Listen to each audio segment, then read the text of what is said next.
कैसे अपने 2D image को 3D इन्वायरमेंट के अंदर कन्वर्ट कर सकते हैं। तो अगर मैं आपको दिखाऊं तो मेरे पास ये मेरी 2D इमेज है और मुझे इसी हिसाब से 3D इन्वायरमेंट बनाना है। ये एक टनल है तो टनल के हिसाब से मुझे 3D इन्वायरमेंट बनाना है। तो सिंपल तरीका है, ये मैंने ब्लेंडर खोला हुआ है। आपने सिंपल इस पिक्चर को ड्रैग करना है और ब्लेंडर के अंदर ड्रॉप कर लेना है। ब्लेंडर के अंदर ड्रॉप करने के बाद आपने एन दबाना है। एन दबाओगे तो आपके पास इसकी प्रॉपर्टी बार खुल जाएगी। तो इधर से आपने इसकी लोकेशन 0 कर देनी है, ठीक है। ये इसकी डिफ़ॉल्ट लोकेशन पे आ गया। तो लोकेशन 0 करने की एक शॉर्टकट की है Alt G दबाएंगे, ये 0 हो जाएगा। इसके बाद आपने इसकी रोटेशन भी यहाँ से 0 कर देनी है। तो उसकी भी एक शॉर्टकट की है Alt R दबाओगे तो ये 0 हो जाएगा। जब मैं आता हूँ इसको फ्रंट व्यू पे, मैं फ्रंट व्यू पे आया तो इमेज मेरे पास नहीं है।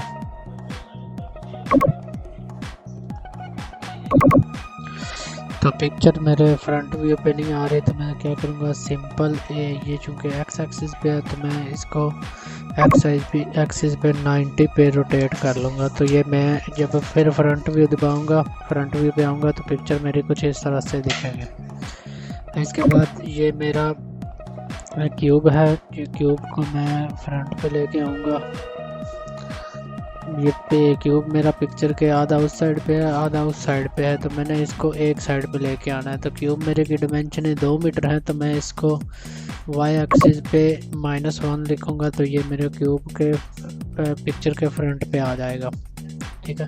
फ्रंट पे लाने के बाद मैंने ऑब्जेक्ट पे क्लिक करना है, इसका ओरिजिन टू 3D कर्सर, तो मेरा ये 3D पे चला जाएगा। मैं इसके फ्रंट व्यू पे आता हूँ, एस का बटन दबाता हूँ, इसका स्केल कर लेता हूँ थोड़ा सा छोटा, ठीक है। मैं देखूँ अगर तो मेरे ये एक साइड पे थोड़ा सा फासला ज़्यादा है, एक साइड पे कम है, तो मैं क्या करता हूँ, पिक्चर को सिलेक्ट करता हूँ, जी दबा के इसको एडजस्टमेंट कर लेता हूँ।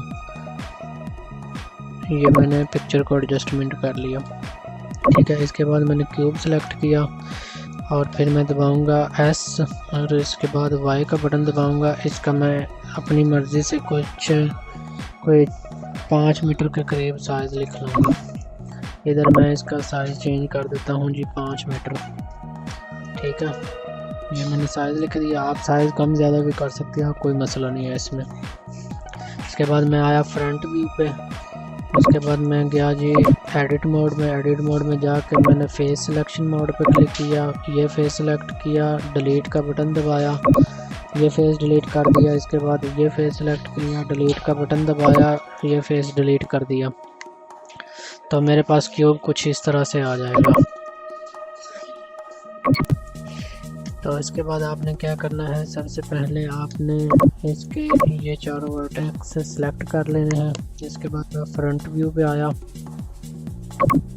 ठीक है। इसके बाद मैंने एस का बटन दबाया और इसका साइज़ कर लिया बड़ा, ठीक है। ये मैं सबसे पहले इसकी लेंथ पूरी कर लेता हूँ। अब मैं दोबारा एस दबाता हूँ, जी दबाता हूँ और इसकी लेंथ कुछ इस तरह से एडजस्ट कर लेता हूँ। मैं इधर से क्लिक करके इसको वाई फ्रेम में चला जाता हूँ ताकि मुझे ये लाइनें कॉर्नर में नज़र आए। ये मेरी लाइन परफेक्ट कॉर्नर में है। इसका भी मैं पकड़ूंगा, जी करूँगा और ये नीचे करके परफेक्ट कॉर्नर में। इसी तरह मैंने ये वर्टेक्स सेलेक्ट किया, जी दबाया और इसको भी यहाँ पे ले आया। इसके बाद ये वर्टेक्स पकड़ा, जी दबाया, यहाँ पे लेके आ गया। अब इसी तरह आपने ये वर्टेक्स को भी सिलेक्ट करके, तो इसको सिलेक्ट किया मैंने, जी दबाया, यहाँ पे ले आया। इसको भी सिलेक्ट किया, जी दबाया, यहाँ पे लेके आया। और उसी तरह आपने इस वर्टेक्स को सिलेक्ट करना है, जी दबाया,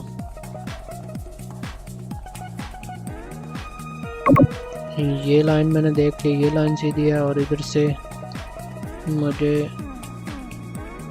ये लाइन सीधी मिलनी चाहिए, ठीक है। और इसके बाद मैंने जी दबाया, ये लाइन मैंने सीधी लेनी है और ये, तो इसको मैं जी दबा के कुछ इस तरह एडजस्टमेंट कर लूँगा।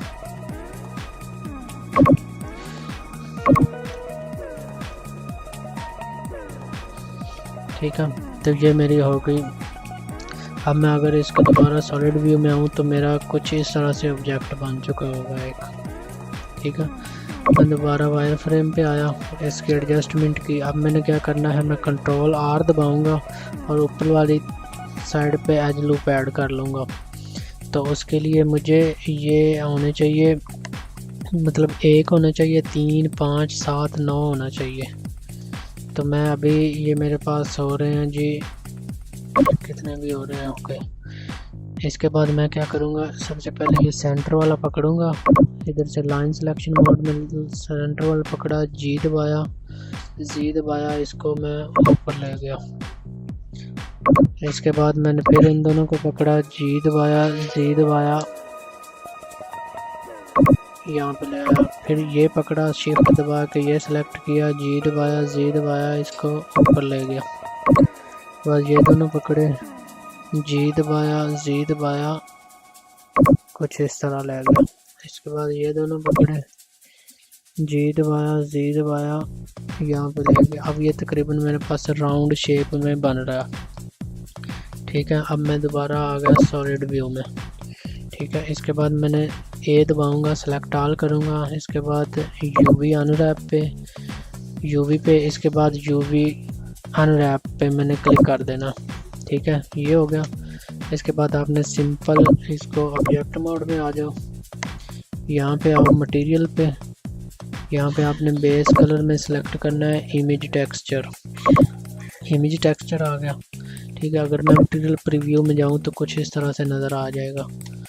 अब मैं आता हूँ, दोबारा ओपन पे क्लिक किया और अपने उस जगह पे जाऊँगा जहाँ पे मेरा इमेज का टेक्सचर पड़ा है। तो मेरा पिक्चर के अंदर सेव्ड फोल्डर के अंदर ये इमेज टेक्सचर पड़ा हुआ है, ये वाला।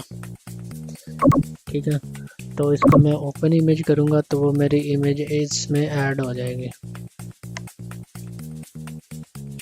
ठीक है, इसके बाद मैं आऊँगा यहाँ पे क्लिक करके तो एक नई विंडो बना लूँगा। यहाँ पे आके मैं इसको यूवी एडिटर पे आ जाता हूँ।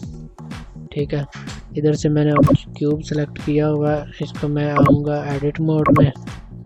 जब मैं एडिट मोड में आऊँगा तो ये मेरे पास कुछ इस तरह से आ जाएगा। अब मुझे क्या करना है, इसकी एडजस्टमेंट करनी है। तो ये इसकी एडजस्टमेंट ठीक नहीं है, मैं ए दबाऊँगा, सेलेक्ट ऑल करूँगा, जी दबाया और इसको मैं ले आया कुछ इस तरह से। अब मैं इसका ना थोड़ा स्केल बड़ा कर दूंगा, एस दबाऊंगा, एक्स दबाऊंगा तो इसका स्केल मैं कुछ इस तरह से एडजस्ट कर देता हूँ। स्केल एडजस्ट हो गया। इसके बाद मैं आ गया दोबारा ऑब्जेक्ट मोड में। अब अगर मैं अपनी ये पिक्चर पीछे वाली को हाइड कर दूं या डिलीट कर दूं तो मेरे पास कुछ इस तरह का इमेज नज़र आएगा। ये मैं फ्रंट व्यू पे।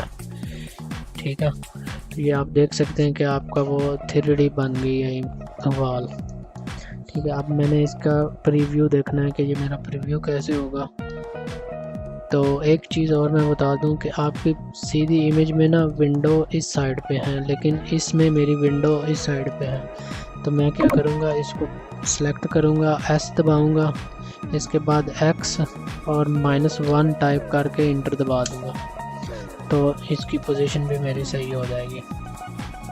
ठीक है, तो ये था मेरे पास। इसके बाद मैं आता हूँ कैमरा व्यू पे। अब मैं कैमरे को वॉक मोड पे लेके जाके तो इसको एडजस्टमेंट करता हूँ कैमरे की इसके ऊपर।